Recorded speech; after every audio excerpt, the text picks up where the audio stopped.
he kept insisting that it was his dad, and I said, "You have the wrong number." He says, I'm brother to Dave. Oh, I said, "Well, why don't you say so?" I said, "Honey, this is for you." What was his name? Do you remember? His name is Darwin Thompson. Oh, yeah, Darwin. He lives right here. He used to live here in Pleasant Grove. They just barely moved to Cedar Hills, and so Okay. he's still in contact with us, and we go to the temple, and Okay. we're still in touch. And he's having a bad time. Oh dear. Well, do you want to tell us, Uncle Harold, about any more of your career type experiences? You were in the FBI. Oh, You served with David. I better not. Well, when you were in Washington, D.C., you worked for David King? And, Yes. And he was what, the Secretary of State from Utah, or? No, what he his- was a Congressman. Congressman. And what was your calling with him? What was I your was the work? head of his office. I Okay. had a doctorate by that time. Okay. And how long were you there in Washington, D.C. before you were called down to Mexico City? Oh, I don't know. I've off and on. I've lived in Washington D.C. about 4 times. Okay, and so then let's take you down to Mexico City.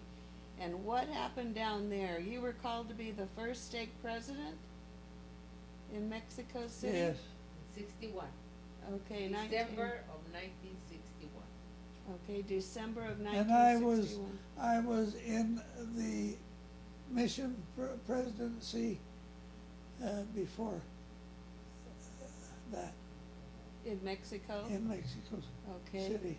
And then, didn't you teach school also down there in Mexico City? Well, I didn't really teach school, but I had a full career at BYU, and so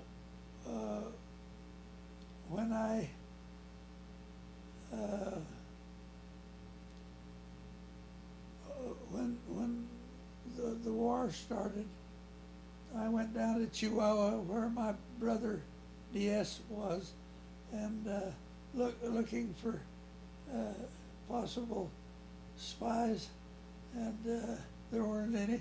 And so then I went to Mexico City, and I had a very, very interesting career there, but I can't get into it. Okay. And so you were also, after being a stake president, you were a regional representative. And what was the area that you covered as a regional representative? All of Mexico, a little bit of the southwestern United States, and all of Central America. So you were kept quite busy then, weren't you? Well, slightly. Oh, okay. And then, when they built the Mexico City Temple, what happened there? Well, the first mistake the first presidency ever made, they made me the president. Oh, and who were your counselors? Do you remember? Yes.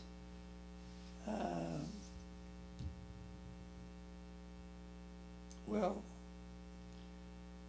they won't know. They won't mean anything to anybody. So. Well, what I was wondering is, didn't Uncle Jimmy and Aunt Doris come down and serve in the temple when you guys were? Well, they did. Yeah. They. Or what was their assignment? They were.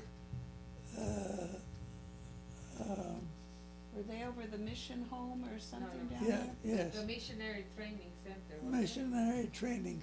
We had a missionary training That's where they were. program. Okay, And they were the head of that. okay, because I remember they were down there about the same time that you were down there. So Okay. I guess we better. Okay, and you know what, is there anything else then in your church career, after you were temple president? that Oh, you- good heavens. You've just had various callings, and what I'd like you to do is to bear your testimony. You able to bear your testimony?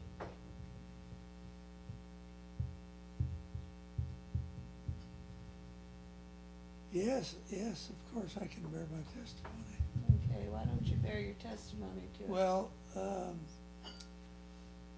my testimony started when I was 9 years old.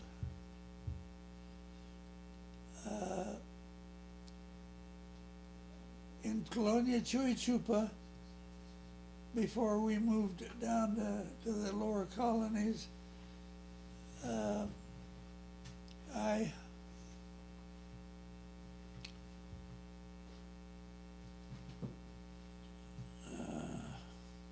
let's see. You were a little boy reading the Book of Mormon. Oh, we had an assignment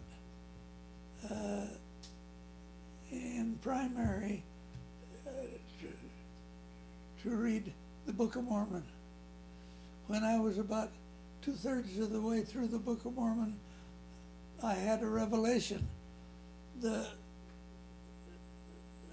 lines of the Book of Mormon started to move across the page, and I was surprised and a little bit frightened, but after a while I realized that I was having a revelation when I was 9 years old, and that has been a dominating thing in my life ever since. And I have served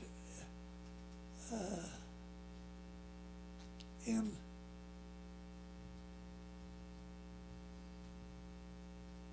the United States, in Central America, in South America, all my life. And you've done a lot of translating. Yes. You want to tell us just a little tinge about that? Well, I was a translator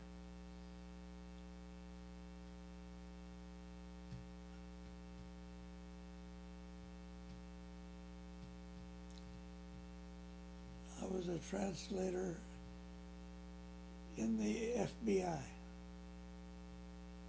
And then with church books and things like that, though, you did some translating Yes, yes. English things into Spanish. And one thing Nora wanted me to remind you of, and I translated the temple ceremony when I was a temple worker in the Los Angeles temple. And I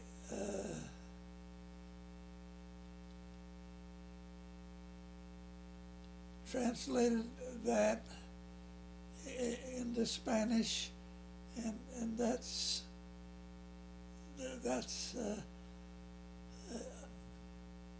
being used all over the Spanish-speaking world. My translation is the basis of it, but a lot of They made a few changes, but a lot of smart alecks that thought they knew Spanish better than I did succeeded in making a few changes, but basically all of the ceremony in Spanish, which having been a temple president in Mexico and having served in both English and Spanish in the Washington D.C. temple, and now these temples out here. That's a very significant part of my life's experience, and sir, I was particularly prepared to do it the ceremony in Spanish, and that's how come Elder the president of the Quorum of the 12, the acting president of the Quorum, Was it Boyd K. Packer? Boyd K. Packer, was the one that assigned me to do that in Spanish. Wonderful. Tell her that you also helped with the first translation.